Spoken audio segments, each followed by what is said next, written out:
So hello and welcome to the class. Right, class 11। So क्या कर रहे थे हम लोग? बेसिकली जीओसी चैप्टर हम लोगों ने अपना शुरू किया हुआ है, ठीक है। तो इसमें हम लोगों ने बहुत सारे आईयूपीएसी नेमिंग को कवर कर लिया था। लास्ट क्लास में हम लोग कार्बोकैटायन कार्बोनाइन की भी बात कर रहे थे, तो उसको आज डिटेल में देखने वाले हैं और सब चीजों को, ठीक है। चलो स्टार्ट करते हैं हम लोग। आज का जो क्लास रहने वाला है बेसिकली, या सो हम लोग बात कर रहे थे न्यूक्लियोफाइल की, ठीक है। कि न्यूक्लियोफाइल किसको बोलेंगे हम लोग, ठीक है। तो अभी तक हम लोगों ने इलेक्ट्रोफाइल को डिफाइन कर रखा है। अभी तक हम लोगों ने इन सब चीजों को समझा था। अब हम समझने जा रहे हैं कि न्यूक्लियोफाइल हम किसको बोलते हैं, कि what do you mean by this term nucleophile, ठीक है। सो न्यूक्लियोफाइल और nucleophilic reagent is in fact electron rich species. किसको बोलेंगे? ये एक इलेक्ट्रॉन रिच स्पीसीज होते हैं, ठीक है, जिसको हम लोग बोलते हैं nucleophile. And attack on the electron deficient area, मतलब ये खुद तो इलेक्ट्रॉन रिच होते हैं और कहाँ पे अटैक करते हैं? इलेक्ट्रॉन डिफिशिएंट में। यानी लास्ट क्लास में हम लोगों ने इलेक्ट्रोफाइल को पढ़ा था। तो इलेक्ट्रोफाइल में मैंने आप लोगों को क्या बताया था? इलेक्ट्रोफाइल इलेक्ट्रॉन डिफिशिएंट्स होते हैं, ठीक है, जिनके पास इलेक्ट्रॉन्स की कमी होती है, उनको हम लोग बोलते हैं कि ये हम लोगों का क्या होगा, कि ये हम लोगों का कहलाएगा इलेक्ट्रोफाइल। तो न्यूक्लियोफाइल उसका जस्ट अपोजिट है, मतलब जिसके पास ज्यादा इलेक्ट्रॉन्स होते हैं। फॉर एग्जांपल, जैसे मान लो मेरे पास NH3 है, ठीक है। तो N के पास ये लोन पेयर ऑफ इलेक्ट्रॉन है ना, लोन पेयर ऑफ इलेक्ट्रॉन है। तो ये लोन पेयर ऑफ इलेक्ट्रॉन अपना ये डोनेट करना चाहता है। इसकी टेंडेंसी है कि मैं अपने लोन पेयर ऑफ इलेक्ट्रॉन को डोनेट कर दूं, और इस तरह से ये किसकी तरह बिहेव करेगा? न्यूक्लियो फाइल की तरह डिनोट बिहेव करेगा, ठीक है। यानी in region these are represented by nucleophile, ठीक है। रीजेंट में इसको किस तरीके से रिप्रेजेंट करते हैं? न्यूक्लियोफाइल की तरह। तो एक चीज तो आपको बड़े अच्छे से क्लियर हो गई है, ठीक है। अब देखो, being electron rich the nucleophile behave as a Lewis base. जैसे इलेक्ट्रोफाइल लेविस एसिड की तरह बिहेव कर रहे थे, ये किसकी तरह बिहेव करते हैं? ये बिहेव करते हैं लेविस बेस की तरह। क्लियर है? तो ये बिहेव करते हैं आपके लेविस बेस की तरह। पहली चीज, फॉर एग्जाम्पल H नेगेटिव हो गया, क्लोरीन नेगेटिव हो गया, ब्रोमीन नेगेटिव हो गया, आई नेगेटिव हो गया, they are all the carbon ions along with OH negative और OR, जिनके पास भी नेगेटिव चार्ज है, जिसकी तरह न्यूक्लियोफाइल की तरह काम करेगा। डन। अब देखो बेटा, nucleophiles can also be seen in the form of neutral molecules. यानी न्यूक्लियोफाइल को हम और किस तरीके से देख सकते हैं? Nucleophile can also be seen in the form of a neutral molecule. यानी ऐसा नहीं है कि जिस सबके पास सिर्फ नेगेटिव चार्ज हो वही न्यूक्लियोफाइल कहलाएगा। न्यूक्लियोफाइल हम उसको भी बोल सकते हैं जो न्यूट्रल होते हैं, ठीक है। न्यूट्रल वाले भी न्यूक्लियोफाइल की तरह बिहेव करते हैं, जस्ट लाइक अ इलेक्ट्रोफाइल, ठीक। अब देखो, अब नेक्स्ट आ रहा है neutral covalent compound in which the central atom has at least one lone pair of electron with complete octet and all the atom attached to the central atom, all the atom attached to the central atom are not be electronegative, are considered to be neutral nucleophile, ठीक है। जैसे ये देखो H2O हो गया, NH3 हो गया, इन सबके पास कोई भी चार्ज नहीं है, लेकिन ये इन सबके पास क्या है? इन सबके पास एक लोन पेयर ऑफ इलेक्ट्रॉन है, जिसके चलते ये न्यूक्लियोफाइल की तरह बिहेव कर रहे हैं, ठीक है। Now organic compounds containing carbon carbon multiple bonds जो होते हैं, having as the nucleo alkene alkyne benzene CH2CH, they all are called this type of compound, right.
Right. So इसको भी हम लोग न्यूक्लियोफाइल में डिफाइन कर सकते हैं।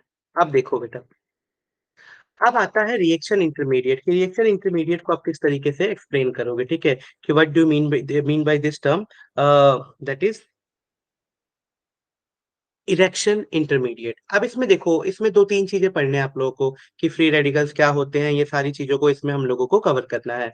तो चलो फटाफट देखते हैं। यानी most of the chemical reaction occur through a certain chemical species, right. यानी most of the chemical reaction occur through a certain chemical species formation, right? These species are generally short-lived, highly reactive, and they are called reactive intermediate. यानी तुमसे कोई पूछे what do you mean by this term reactive intermediate, तो आप उसको इस तरीके से एक्सप्लेन कर सकते हो कि ज्यादातर जो केमिकल रिएक्शंस होती हैं वो किसके थ्रू अकर होती हैं, वो रिएक्शन इंटरमीडिएट के थ्रू ही होती हैं। यानी फ्री रेडिकल हो गया, कार्बोकटायन हो गया, कार्बोअनाइन हो गया, कार्बीन्स हो गया, नाइट्रीन्स हो गया, they all are the example of reaction intermediate. अब बात करते हैं फ्री रेडिकल्स की। इसमें सबसे इंपॉर्टेंट जो चीज है जो पहले पढ़ेंगे, फ्री रेडिकल पढ़ेंगे, then we are going to study cation and carbanion as well, ठीक है। तो ये फ्री रेडिकल की क्या कहानी है भाई, जल्दी देखो। सो बेसिकली फ्री रेडिकल का मतलब है the free radical and their odd electron we have already been discussed earlier under the homolytic fission। क्या होता था होमोलिटिक फिजन में, याद है? जैसे मान लो ये क्लोरीन क्लोरीन के दो मॉलिक्यूल हैं, तो क्लोरीन क्लोरीन के दो मॉलिक्यूल के बीच क्या होता था कि एक इलेक्ट्रॉन अपना ये ले गया, एक इलेक्ट्रॉन अपना ये ले गया, तो यहाँ पे क्या बन गया, एक क्लोरीन का फ्री रेडिकल यहाँ बना, एक क्लोरीन का फ्री रेडिकल यहाँ बना। यानी दो क्लोरीन के फ्री रेडिकल हमारे यहाँ बन के मिल जाते थे। तो इसी को बोलते हैं फ्री रेडिकल। फ्री रेडिकल का मतलब क्या है कि एक एक और इलेक्ट्रॉन है दोनों एटम्स के पास, ठीक। तो वही लिखा है the free radical and their और इलेक्ट्रॉन, वी ऑलरेडी डिस्कस अंदर होमोलिटिक फिजन, इसके अंदर हम लोगों ने पढ़ा था। चलो देखते हैं। मान लो ये वाला है, तो इसको हम बोलेंगे प्राइमरी और 1 डिग्री का, प्राइमरी बोलेंगे या फिर बोलेंगे 1 डिग्री का ये फ्री रेडिकल है। उसी तरीके से इसको क्या बोलेंगे, सेकंड डिग्री का बोलेंगे फ्री रेडिकल। इसको क्या बोलेंगे, थर्ड डिग्री का। तो ये हमारा टर्सरी हो गया। तो इस तरीके से हम लोग प्राइमरी, सेकेंडरी और टर्सरी तीनों को डिस्टिंग्विश कर सकते हैं फ्री रेडिकल के टर्म्स में भी। क्यों बोल रहे हैं प्राइमरी, क्योंकि यहाँ पे देखो सिर्फ एक ही डोनर ग्रुप लगा हुआ है, यहाँ पे दो दो डोनर ग्रुप लगे हुए हैं, और यहाँ पे कितने हैं बेटा, तीन तीन डोनर ग्रुप है।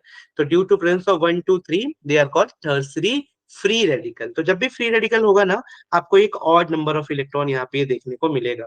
तो ये आपको पहचानने का तरीका है, और इसी तरीके से आपको इसको याद भी रखना है कि हमारा ये फ्री रेडिकल है कि क्या है, ठीक है।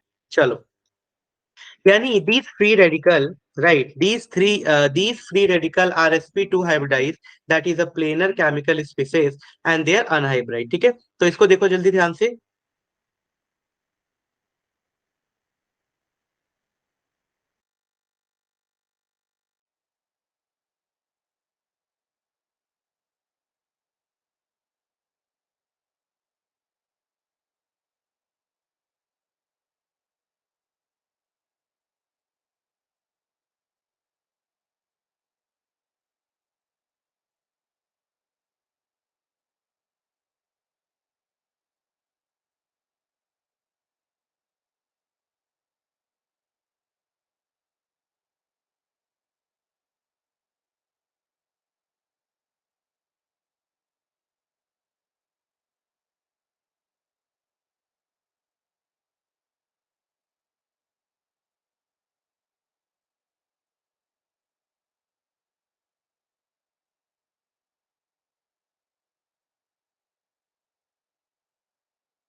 Right. So these free radical are sp2 hybridise. ये जो फ्री रेडिकल्स होते हैं वो क्या हाइब्रिडाइज होते हैं बेटा, sp2 हाइब्रिडाइज होते हैं, और प्लेनर शेप के होते हैं केमिकल स्पीसीज। तो they are unhybrid orbital contain an odd electron, odd electron को कंटेन करते हैं, जैसा कि हम यहाँ पे इसको देख सकते हैं। क्लियर है?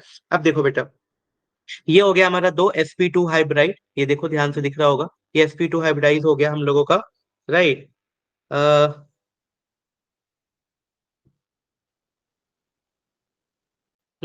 सो they are unhybrid, they are unhybrid orbital contain odd electron. तो यहाँ पे जो अनहाइब्राइड ऑर्बिटल होता है उसके अंदर क्या होता है बेटा, उसके अंदर हमारा यहाँ पे ऑड इलेक्ट्रॉन देखने को मिलता है। तो ये चीज आप लोगों को बहुत अच्छे से ध्यान में रखना है, ठीक है। चलो, नाउ स्टेबिलिटी की बात करो भाई। तो स्टेबिलिटी में कैसे ध्यान रखोगे, ध्यान से समझो, स्टेबिलिटी का क्या करना है आप लोगों को, कैसे ध्यान रखना है। की स्टेबिलिटी के रिलेटेड, तो the stability of the free radical depends upon bond dissociation energy, ठीक है। यानी जो स्टेबिलिटी है इसकी वो किस पे डिपेंड करेगी, बॉन्ड डिसोसिएशन एनर्जी पे डिपेंड करती है। यानी the stability, that is the stability of the free radical depends upon the bond dissociation energy involved in the homolytic cleavage. Generally अगर मैं बोलूं, lower the bond dissociation energy, more stable in the free radical state. जितना कम होगा, यानी जितना, क्या बोल रहे हैं, कम होगा बॉन्ड डिसोसिएशन एनर्जी, उतनी ज्यादा इसकी फ्री रेडिकल की स्टेबिलिटी होगी। नाउ जनरलाइज स्टेबिलिटी ऑर्डर अगर मैं ध्यान से देखूं तो देखो क्या है, सबसे ज्यादा जो स्टेबल दिख रहा है आपको, ध्यान से देखना, ये है हम लोगों का कंपैरिजन इसके एलिफेटिक एरोमेटिक दोनों के लिए कंपैरिजन पढ़ेंगे। तो सबसे पहले इसका कंपैरिजन देखते हैं। तो ये देखो, ये CH2 डबल बॉन्ड CH, इसको बोलते हैं विनाइल कार्बोकेटाइन, ठीक है। यानी विनाइल क्यों बोलते हैं, क्योंकि यहाँ पे Cl वगैरह लग जाता है, तो फॉर्मूला होता है विनाइल क्लोराइड वगैरह, तो विनाइल कार्बन बोलते हैं जब भी double bond next to the carbon atom यहाँ पे अटैच्ड होता है। ठीक, तो एक तो आपको ये दिख रहा है साफ साफ। दूसरा, उससे ज्यादा स्टेबल होगा 1 डिग्री, यानी उससे ज्यादा स्टेबल होगा 1 डिग्री, उससे भी ज्यादा स्टेबल 2 और 3। तो यहाँ तक तो क्लियर है। 3 डिग्री से भी ज्यादा स्टेबल होता है ये वाला एलाइलिक फॉर्म जो होता है, वो इससे भी ज्यादा स्टेबल होता है। फिर यहाँ पे बेंजीन के फॉर्म में सारी चीजें आ गई, तो यहाँ पे टर्सरी, सेकेंडरी और प्राइमरी, तो उसमें प्राइमरी, सेकेंडरी, टर्सरी को हम इस तरीके से ऑर्डर दे सकते हैं। क्लियर है। तो इन सब चीजों को ध्यान में रखना है बेटा स्टेबिलिटी को देखते समय, कि किस तरीके से हम लोग स्टेबिलिटी को डिफाइन करेंगे। ठीक, कार्बोनिल, कार्बोनिल हो गया, साइनो हो गया, नाइट्रो हो गया, मिथॉक्सी हो गया, अमीनो हो गया, like groups have stabilising effect over the free radical due to resonance. तो इनकी ज्यादा स्टेबिलिटी होती है, क्यों, ड्यू टू रेजोनेंस के चलते। अब देखो बेटा next, reaction involving the free radical proceed with a very fast rate, that is the Wurtz and the other substitution reaction of alkenes, anti-Markovitch addition of HBr. So ये बहुत ही ज्यादा होते हैं तेजी से। Certain compound, ठीक है, कुछ कंपाउंड जैसे certain compound like O2, I2, parabromobenzene and diphenylamine retards the rate of this reaction, यानी इसके रिएक्शन को स्लो डाउन कर देते हैं। कौन कौन, सर्टेन कंपाउंड लाइक O2 हो गया, I2 हो गया, पैराबेंजाक्विनोन हो गया एंड डाइफिनाइलामाइन हो गया, वो क्या कर देते हैं, इसके रिएक्शन को थोड़ा सा रिटार्ड कर देते हैं, कम कर देते हैं, स्लो कर देते हैं। These are known as a free radical inhibitors. को किस नाम से जानते हैं, फ्री रेडिकल इनहिबिटर्स के नाम से इसको हम लोग याद रखते हैं। ठीक है, अब देखो, the high reactivity of the free radical is due to their paramagnetic nature also. यानी जो हाई रिएक्टिविटी होती है फ्री रेडिकल की, वो और किसके चलते होती है बेटा, the high reactivity of the free radical is due to their paramagnetic nature also, उसके पैरामैग्नेटिक नेचर के चलते। ठीक, तो अब फ्री रेडिकल की बात हो गई, तो नेक्स्ट हमारा जो स्टार्ट होता है बेटा वो होता है कि कार्बोकटायन आप कैसे डिफाइन करोगे। ठीक है, what do you mean by this term carbocation. ठीक है, तो चलो देखते हैं कार्बोकटायन के बारे में कि कार्बोकटायन का क्या केस है।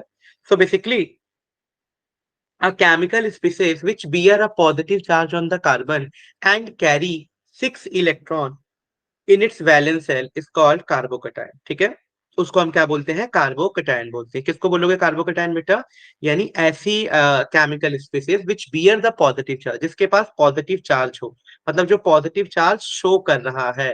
ठीक है, एंड हैविंग ओनली 6 इलेक्ट्रॉन, उसके जिसके पास सिर्फ 6 इलेक्ट्रॉन हो और वो जो पॉजिटिव चार्ज कैरी कर रहा है, उसको हम लोग बोलते हैं कि ये हम लोगों का कार्बोकटायन कहलाएगा। ठीक, carbocation are also planar just like the free radical, having sp2 hybridize with an empty p orbital, जिसमें एक एम्प्टी p ऑर्बिटल होता है ये वाला, जिसको हम लोग दिखा सकते हैं। क्लियर है, तो ये कहानी हम लोगों को इसके केस में याद रखनी है।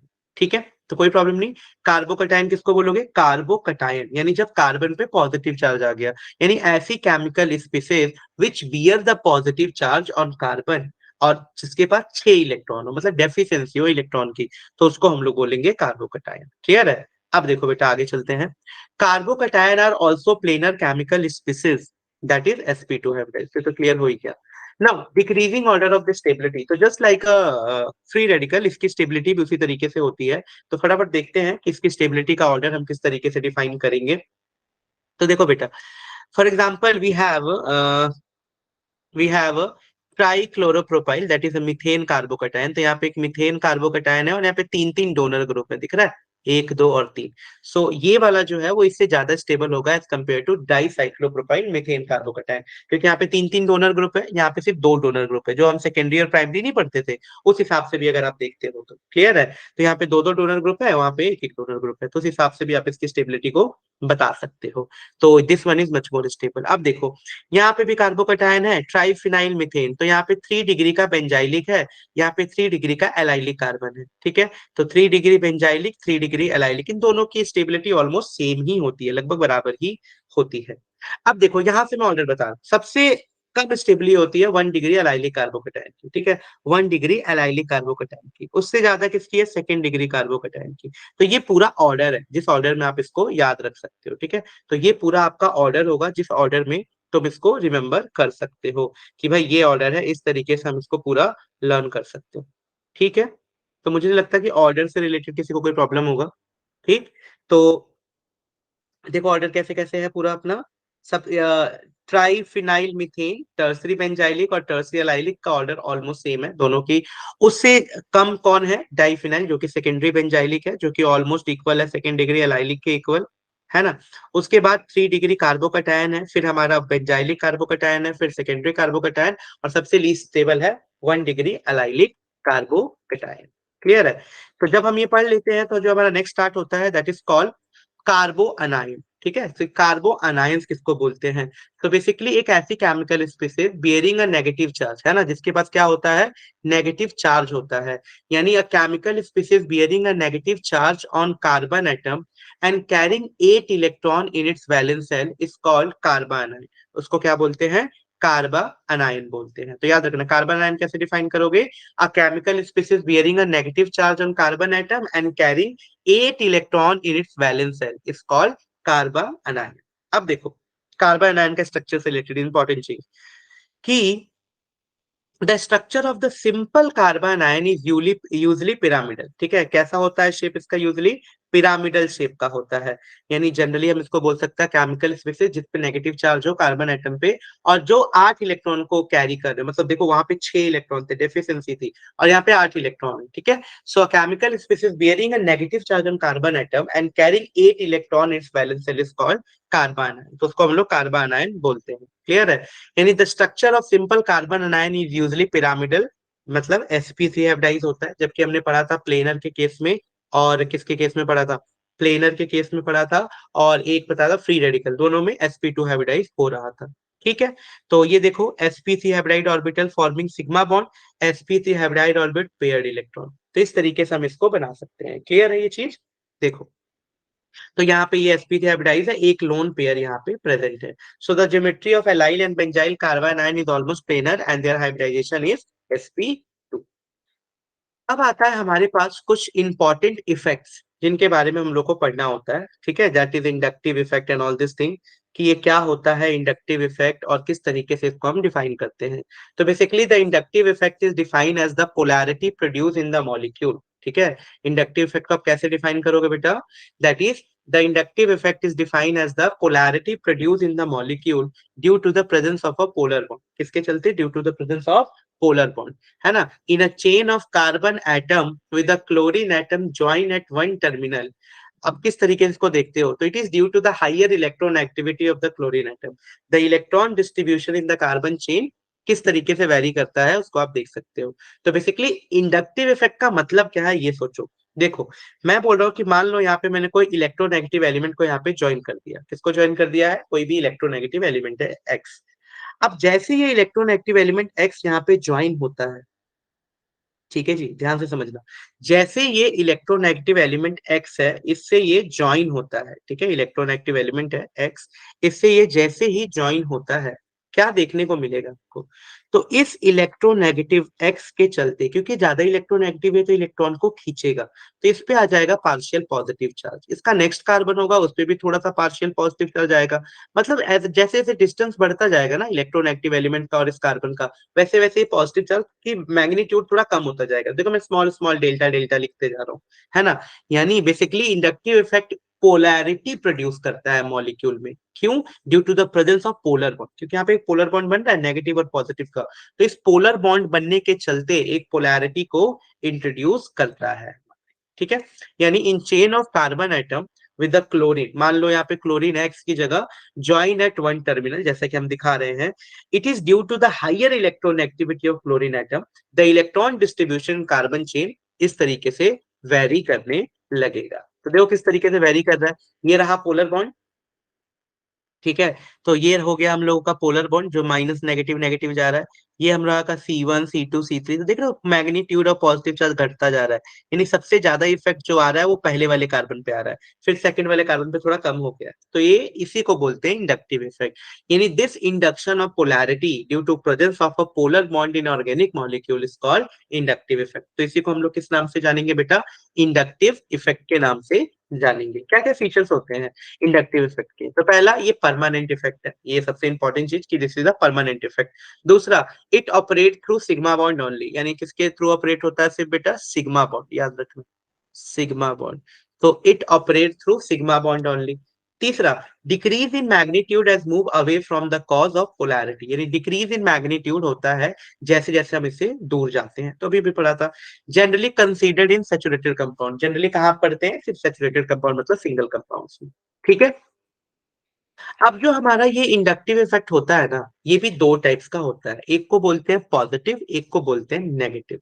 तो दो टाइप के इंडक्टिव इफेक्ट्स होते हैं, that is positive and negative inductive effect. So अगर मैं पॉजिटिव और नेगेटिव दोनों इंडक्टिव इफेक्ट की बात करूं, तो पॉजिटिव और नेगेटिव कैसे डिफाइन करोगे बेटा? मान लो, for measurement of the relative inductive effect, atoms और group having the greater electron affinity than hydrogen, मतलब जिनकी एफिनिटी हाइड्रोजन से ज्यादा होती है ना, for measurement, the relative inductive atoms or a group having the greater electron affinity than hydrogen are said to have minus I effect. ठीक, and this group are consider as electron attracting group. तो इसी को हम लोग बोलते हैं कि electron attracting group के नाम से। सिमिलरली, एटम और group having the smaller electron affinity than hydrogen are said to have plus I effect. ठीक, so this group are consider as a electron releasing और रिपेलिंग ग्रुप। यानी basically दो चीजें समझो, अगर आपका इलेक्ट्रॉन विड्रॉइंग ग्रुप लगेगा, क्या लगेगा? Electron withdrawing group. तो अगर इलेक्ट्रॉन विड्रॉइंग ग्रुप लगता है तो वो शो करेगा माइनस आई इफेक्ट, और अगर इलेक्ट्रॉन डोनेटिंग ग्रुप लग गया तो वो शो करेगा प्लस आई इफेक्ट क्रिएटिव। ठीक है, तो दोनों चीजों को इस तरीके से समझना है, माइनस आई इफेक्ट होगा कि प्लस आई इफेक्ट होगा, ये कैसे समझना है कि वेदर इलेक्ट्रॉन डोनेटिंग ग्रुप है या इलेक्ट्रॉन विड्रॉइंग ग्रुप। ठीक है, ये ध्यान रखना है आप लोगों को। यहाँ तक कोई प्रॉब्लम नहीं है? आ गया समझ? ठीक है, यानी सिमिलरली एटम और group having the smaller electron affinity, मतलब जिसकी इलेक्ट्रॉन एफिनिटी कम होती है, वो प्लस आई इफेक्ट, मतलब डोनेटिंग नेचर के होते हैं, वो विड्रॉइंग नेचर के नहीं होते हैं। यानी अब देखो फटाफट एग्जांपल देखते हैं, some of the minus I effect producing group in decreasing order. For example देखो, सबसे ज्यादा है टर्सरी अमाइन, फिर है अमाइन, फिर नाइट्रो ग्रुप है हमारा, वेट वेट वेट, या नाइट्रो ग्रुप है, फिर साइनाइड है, SO3H है, CHO है, CO है, COH है, सबसे कम हाइड्रोजन है। So this is the order, right? So this is the order कि किस तरीके से हम लोग positive and negative inductive effect को देख सकते हैं। ठीक, सो अगर जब भी हमें मेजरमेंट करना हो कि कितने टाइप के इंडक्टिव इफेक्ट हैं, whether it is a positive और नेगेटिव, सो क्या ध्यान रखना है कि यहाँ पे इलेक्ट्रॉन विड्रॉइंग ग्रुप लगा है कि इलेक्ट्रॉन डोनेटिंग ग्रुप लगा है। जब भी इलेक्ट्रॉन डोनेटिंग ग्रुप लगेगा तो they always show plus I effect. ठीक है, यहाँ पे देखा हुआ है। और जब भी वहां पे इलेक्ट्रॉन लेने वाला, दैट इज विड्रॉइंग ग्रुप लग गया, फॉर एग्जांपल हैलोजन लग गया, तो वो क्या शो करेगा? Minus I effect. क्लियर है ये चीज? है ना? चलो, सो इस तरीके से हम लोग इसको डिफाइन कर सकते हैं पॉजिटिव और नेगेटिव इंडक्टिव इफेक्ट के बारे में। कुछ एग्जांपल्स थे जो अभी भी डिस्कस कर रहे थे हम लोग, टर्सरी अमाइन हो गया, NH3 हो गया, NO2 हो गया, CN हो गया, ये ऑर्डर है कि कौन कितना ज्यादा इंडक्टिव इफेक्ट अच्छे से शो कर सकता है।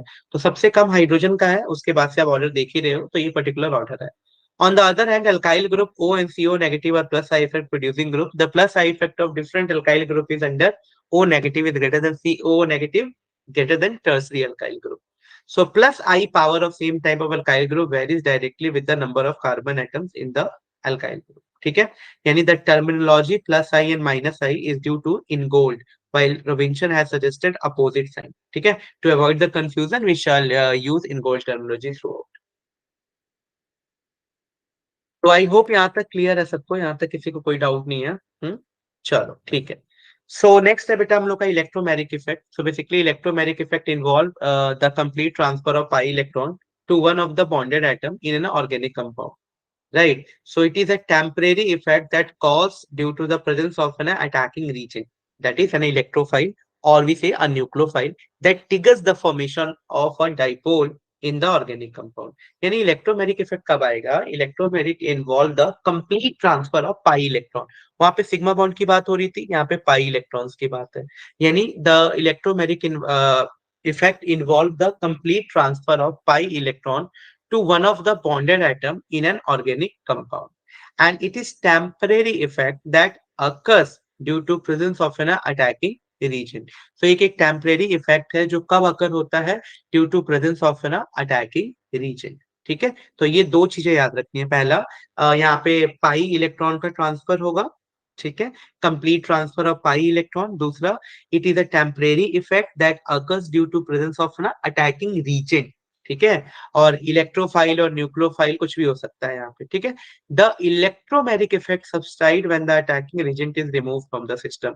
यानी द इलेक्ट्रोमैग्नेटिक इफेक्ट सबसाइड कब हो जाता है? When the attacking region is remove from the system. ठीक है, अब देखो बेटा, अब क्या है यहाँ पे? अब प्लस